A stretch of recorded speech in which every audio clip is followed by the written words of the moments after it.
Tuhan itu Maha Esa, cuma satu, tidak dilahirkan dan tidak melahirkan. Dari situ saya langsung, I don't know, langsung kayak, oh iya, ini logika, ya itu betul gitu. Kenapa Yesus, ya sorry lah, kenapa Yesus dilahirin? Kenapa Yesus punya Bunda Maria kayak gitu? Mulai bertanya-tanya, mulai nyari tahu. Bapak marah banget. Terus udah gitu dia cuma bilang sama saya, keluar dari rumah ini, saya nggak mau ngeliat wajah kamu. Ya udah saya keluar. Cuma bawa duit 10.000, saya keluar dari rumah, bertahan di luar ada 4 tahun, 3 tahun di luar rumah.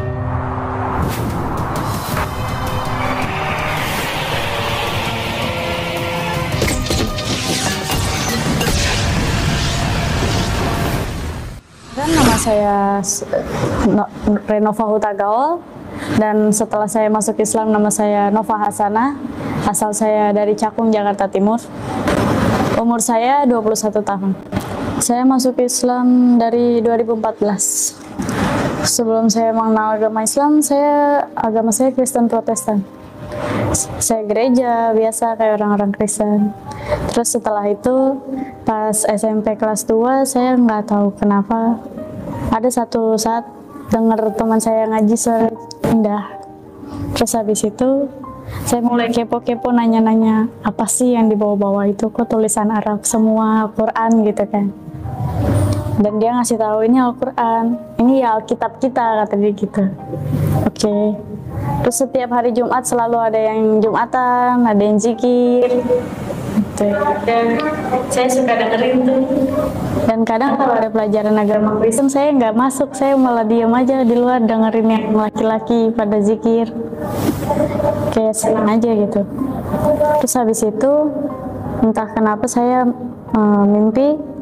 Ada satu waktu saya mimpi, nggak ngerti itu mimpi ya, cuma cahaya putih aja semua. Tapi ya di situ ada wajah bapak saya. Ada wajah bapak saya, dan itu selalu tengah malam saya kebangun. Besokannya juga kayak gitu. Terus saya dengar 2 kalimat syahadat. Di situ saya bangun, saya ke mama saya langsung. Mana apa mimpi? Aku bilang gitu. Ya udah. Aku ceritain mimpi saya, ya udah kan. Mama cuma bilang, insya Allah hidayah. Jangan kayak mama ya, kata dia gitu. Ya wallahi dia bilang kayak gitu. Terus akhirnya saya mulai bingung apa itu syahadat yang di mimpi saya. Saya cari-cari di Google, apa bedanya Islam sama Kristen, ada apa sih, kenapa sih agama itu banyak, kenapa sih Tuhan itu beda-beda disebutnya. Saya cari-cari tahu juga sama guru bahasa Inggris saya, waktu itu saya deket dan dia orang Islam. Saya tanya-tanya, katanya sini ikut saya ke perpustakaan, dan dia ngasih unjuk saya Al-Quran di salah satu surat di Al-Quran itu, bahwa bacaannya Tuhan itu Maha Esa, cuma satu, tidak dilahirkan dan tidak melahirkan. Dari situ saya langsung, I don't know, langsung kayak, oh iya, ini logika, ya ini betul gitu. Kenapa Yesus, ya sorry lah, kenapa Yesus dilahirin? Kenapa Yesus punya Bunda Maria kayak gitu? Mulai bertanya-tanya, mulai nyari tahu. Dan akhirnya ya saya ngomong sama guru bahasa Inggris saya mau masuk Islam. Saya bilang gitu. Ya udah, akhirnya guru bahasa Inggris saya ngobrol ke orang tua, dan mama saya setuju karena memang mama kan Islam, tapi murtad. Terus udah gitu, setelah itu udah setuju, bapak bermasalah. Bapak nggak setuju, bapak benar-benar marah sampai dia bilang sama saya, kalau kamu pindah agama, keluar dari rumah ini. Ya udah, akhirnya saya diam-diam, saya masuk Islam, saya ngucapin 2 kalimat syahadat di sekolah saya, dan di situ mama saya nyaksiin. Pulang-pulang bapak saya dapat kabar dari tetangga saya yang sekolah bareng bahwa saya udah Islam. Bapak marah banget. Terus udah gitu dia cuma bilang sama saya, keluar dari rumah ini, saya nggak mau ngeliat wajah kamu. Ya udah, saya keluar. Cuma bawa duit 10.000, saya keluar dari rumah, bertahan di luar ada 4 tahun, 3 tahun di luar rumah. Dari situlah Saya nyaman dengar orang ngaji, saya senang. Terus yang satu lagi, saya dikasih tahu sama guru bahasa Inggris saya bahwa Tuhan itu yang nggak dilahirkan dan nggak melahirkan, Tuhan itu esa. Dan itu yang bikin saya yakin. Setelah itu ya, setelah saya di sekolah, saya berhenti karena disuruh keluarkan. Cuma setelah saya keluar dari rumah, saya keluar bawa pakaian sekolah saya. Saya nginep di rumah teman saya. Sampai saya lulus sekolah, saya nginep di rumah teman saya. Pas mau masuk ke SMK juga, saya pulang daftar SMK karena NEM saya keluar kan. Dan untuk daftar sekolah baru itu kan harus ada orang tua. Saya pulang, akhirnya masuk sekolah SMK dengan agama baru, agama Islam. Ya udah, orang tua udah ikhlas, sudah ngebolehin. Cuma abang-abang yang masih nggak ridho. Abang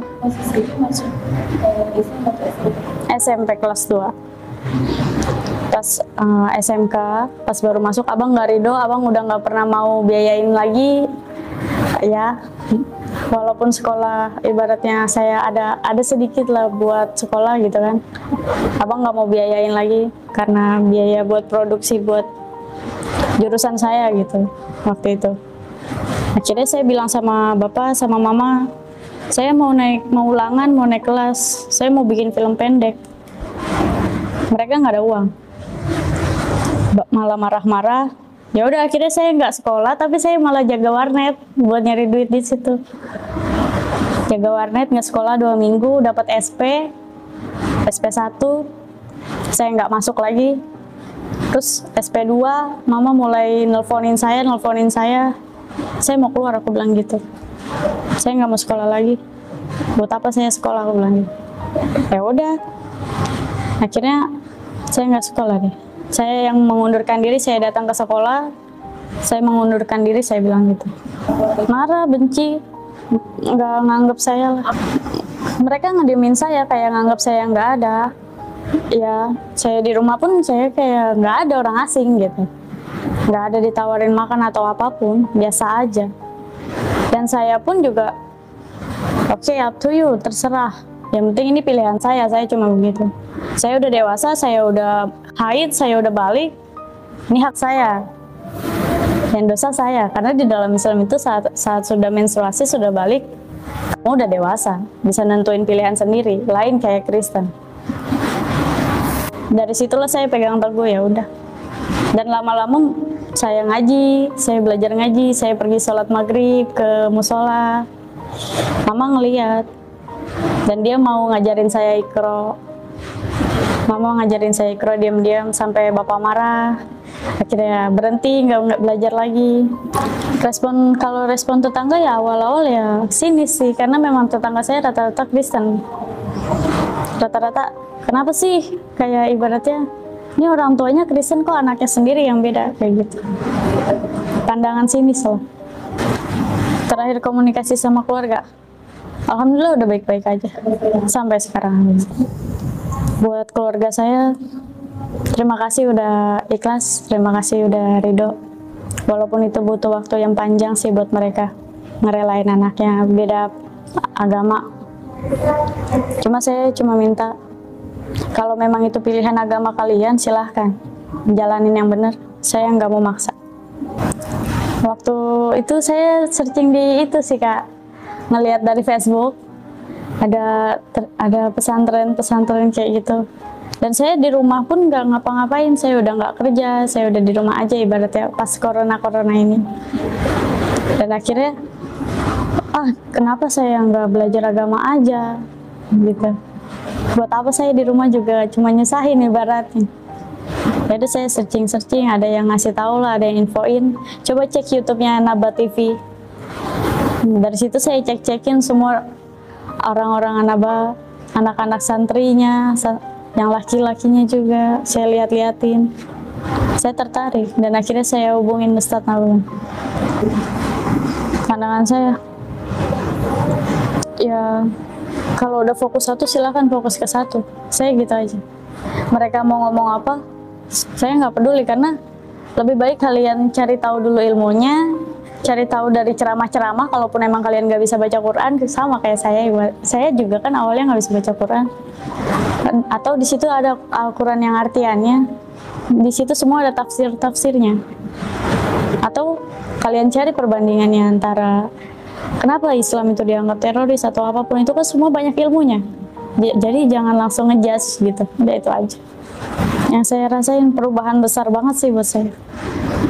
Saya belajar agama, saya belajar bahasa Arab, fikih-fikih Islam, adab, semua saya pelajarin. Dan itu alhamdulillah berkah sekali buat saya.